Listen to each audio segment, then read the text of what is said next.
Menanggapi dan menindaklanjuti adanya putusan Mahkamah Agung nomor 23 P/MU/2024 yang telah dibacakan secara terbuka untuk umum di tanggal 29 Mei 2024, maka kami atas nama kuasa hukum para pemohon, yakni dua orang mahasiswa, yakni Fahrul Razi dan Antoni Lee, yang telah merasa dirugikan secara konstitusional, maka dengan ini kami melakukan upaya pengujian ke Mahkamah Konstitusi yang tertuju pada pokok perkara terkait Undang-Undang Nomor 10 Tahun 2016 tentang pemilihan gubernur, bupati, dan wali kota pada pasal 7 ayat 1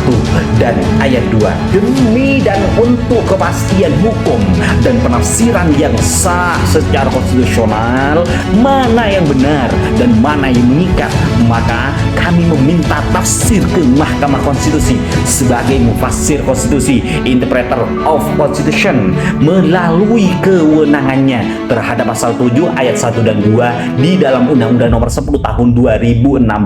yang telah melahirkan dua penafsiran, yakni sejak ditetapkan sebagai calon atau sejak dilantik.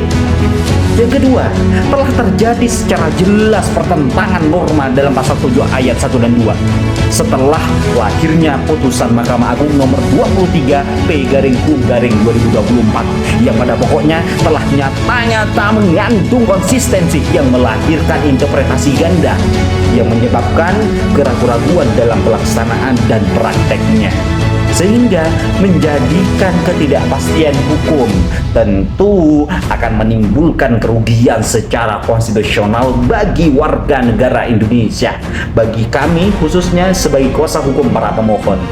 Yang ketiga, bahwa demi dan untuk memastikan bentuk aturan hukum, norma-norma yang berlaku di Indonesia yang berlaku mengikat bagi seluruh warga negara Republik Indonesia dan tidak menyimpangi prinsip-prinsip keadilan hukum dan kepastian hukum, maka alat uji tersebut kami dasarkan pada pasal 1 ayat 3, pasal 28D ayat 1 Undang-Undang Dasar Negara Republik Indonesia tahun 1945. Yang keempat, demi dan untuk menghindari kepentingan hukum yang pragmatis,